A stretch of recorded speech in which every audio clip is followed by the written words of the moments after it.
Hi guys! Welcome back sa Usapang Loan at Online Lending. In this video, pag-usapan natin ang isa na namang request mula po sa ating mga viewers at subscribers dito sa Usapang Loan at Online Lending YouTube channel. Ang tungkol po sa online lending app na Kusog Pera. Isa ka ba sa mga nakakaranas ng pangaharas at paninirang puri na ginagawa ng mga lending collectors ng Kusog Pera? So, panoorin nyo po ang video na ito dahil alamin natin kung ano ba ang mayroon dito sa Kusog Pera. So, si Kusog Pera, andyan po sa inyong screen ang kanyang logo at ang kanyang description sa Google Play Store. So, kung kayo po ay nagbabalak na uutangan ito si Kusog Pera, maghunos dili po kayo dahil marami po ang natanggap naming reklamo tungkol po sa online lending app na to. So, si Kusog Pera po ay under po sa superior team. Sila po ang nagde-develop ng ula na to.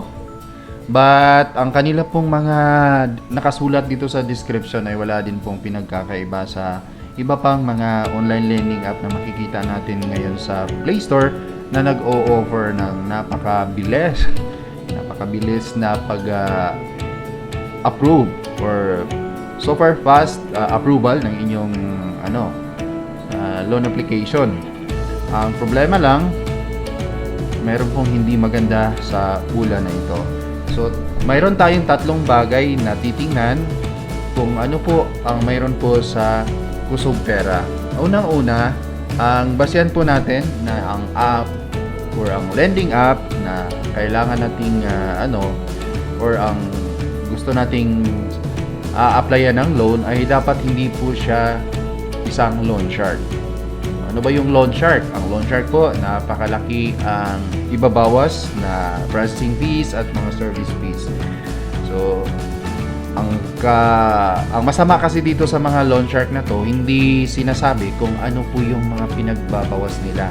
Ano yung mga tina-charge nila sa processing fee at mga service charge nila. Basta-basta na lang po silang kumukuha ng halos kalahati ng inyong principal loan. Kaya ang mangyayari, magugulat na lang kayo. Ang inaasahan nyo kasi malaki yung approval amount, pero pag disburse nito, ang matatanggap nyo po sa inyong GCash or bank account ay nasa kalahati na lang po. So, bakit po nawala yung halos kalahati ay sabi nila, tina-charge nila yon as service fee or processing fee. Parang binabawi na rin nila yung yung if in case na hindi kayo magbabayad.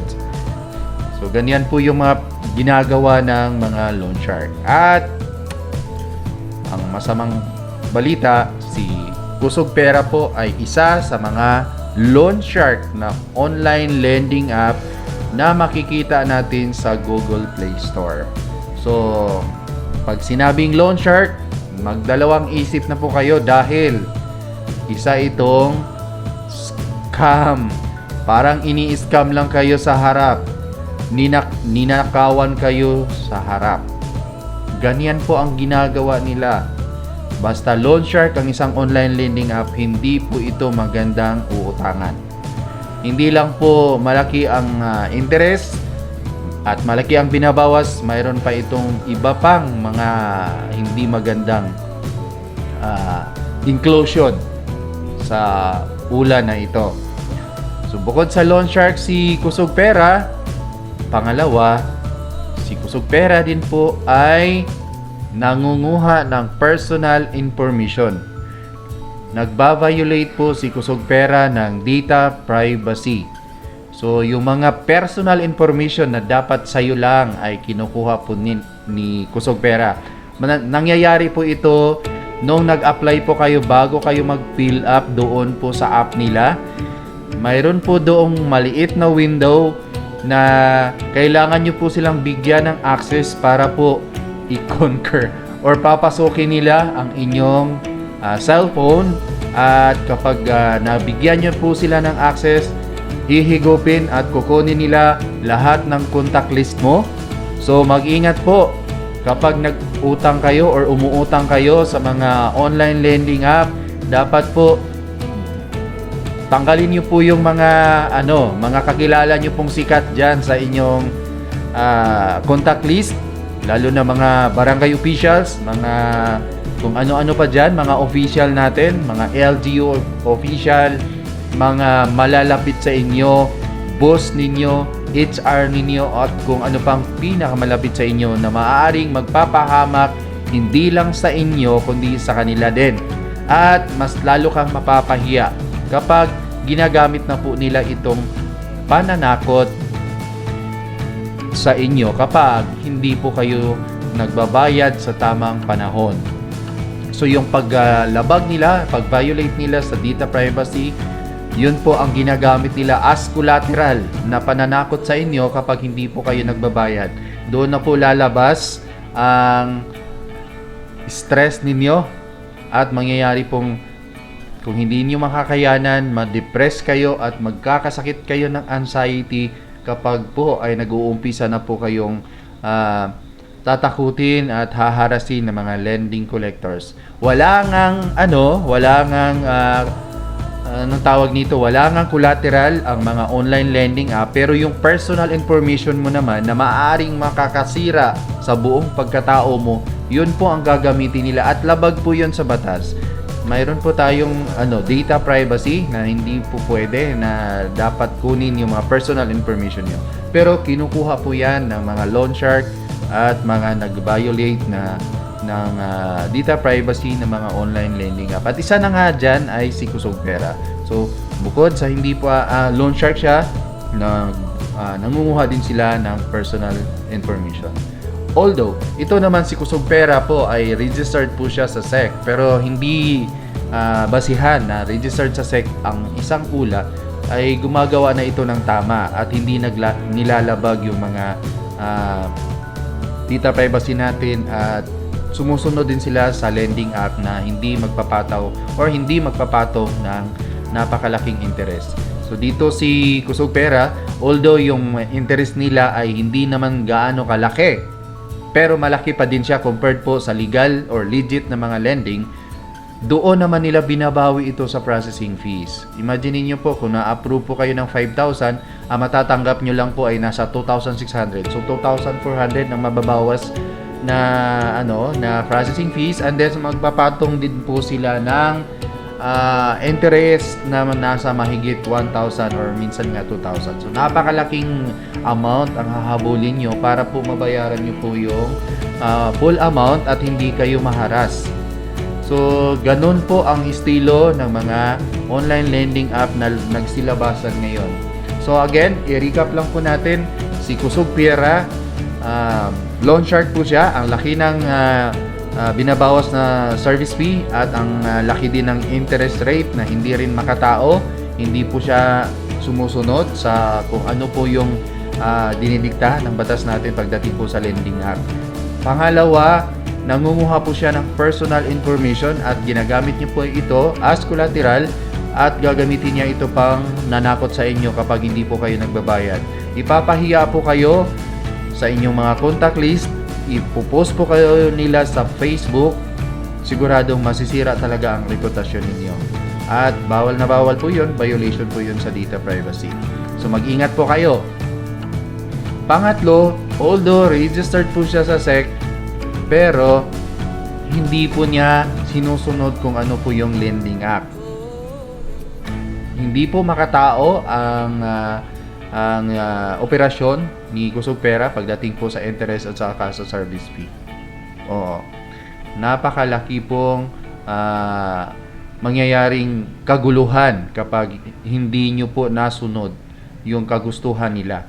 Papaikutin po nila kayo at kung sakaling hindi kayo makapagbayad, magre-recommenda po sila na umutang po kayo sa ibang pula.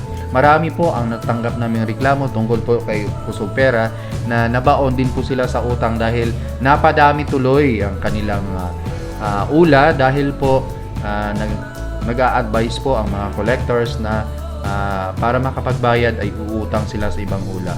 Then, ang masama dito, 7 days lang po ang kanilang loan term. So mahihirapan talaga kayong habulin yung pantapal nyo po para mabuo yung pambayad ninyo sa kanila dahil nga 7 days pa lang. Hindi nyo pa napaikot yung pera, hindi nyo pa na pakinabangan ng maayos yung pera, sinisingil na nila or binabawi na nila. So doon talaga nagkakaproblema. Kaya dito sa usapang loan at online lending, we are not recommending, hindi po namin rekomendado si Kusog Pera. Instead, layuan nyo po ito, layuan nyo po ang Kusog Pera online lending. Ang app na to ay magpapahamak lang po sa inyo. Kaya mag-ingat po kayo. And then, kung bago pa lang kayo dito sa aming YouTube channel at nagustuhan nyo po ang video na to, please i-like nyo po para po malawak ang maabot at maraming makapanood sa aming mga reviews tungkol po sa iba't ibang online lending app. And then, huwag nyo na din kalimutang i-subscribe ang aming YouTube channel and isama nyo na din ang notification bell. I-select nyo po ang all para palagi po kayong updated sa aming mga bagong uploads. And then, kapag mayroon po kaming live ay no-notify kayo. Ang aming pong live ay mangyayari po yan sa Monday hanggang Thursday and Saturday po. Alas 6 po ng gabi. Makakasama nyo po ako, makakasama nyo din ang mga nagiging biktima din ng mga online lending app. Pwede nyo po kaming tanungin, pwede nyo po silang tanungin kung paano nila nalabanan yung mga panghaharas at pang-aabuso, paninirang puri ng mga online lending collectors at paano sila naka-move on sa problema nila sa mga online lending app. So maraming salamat. Kung gusto nyo po mayroon kayong hindi magandang karanasan sa isang specific na ula, gusto nyo magawa namin ng review, paki-comment nyo lang po dito sa video na to or sa kahit saan mang video namin para po magawa natin ng review. Inaanyayahan din po namin kayong manood ng iba pa naming mga video, lalo na sa aming video tungkol po sa mga problema at solusyon sa mga online lending app. So ito po si Kusog Pera, although malaki po ang credit limit na binibigay nito sa inyo kapag kayo po ay nagbabayad sa tamang panahon or in advance pa, pero hindi po ito ibig sabihin na makakatulong na itong online lending app na to. Believe me, si Kusog Pera po ay maninira talaga ng buhay. Sisirain nila ang buhay ninyo kapag nag-reloan kayo sa sa online lending app na to. So maraming salamat po sa inyong panonood and shoutout po sa lahat ng mga viewers ko, lahat ng mga subscribers ko. Maraming salamat po sa 5K, sa 5,000 subscribers ko na walang sawang sumusuporta po sa akin. Sa mga viewers ko sa aking live, thank you very much po sa inyo. Sa mga members ko dito sa usapang loan online lending, maraming salamat din po sa biyaya na binigay niyo po sa akin. Thank you very much. More blessings po sa inyo. At sa mga nagbigay sa akin ng super chat, super sticker, thank you very much sa inyong lahat. Kaya, huwag nyo pong kalimutan palagi magbasa ng mga feedback po tungkol po sa iba't ibang ula, lalo na sa mga ratings and reviews sa Google Play Store, and then manood po kayo ng video dito sa usapang loan at online lending. Yun lang po, maraming salamat. Hanggang sa muli, paalam.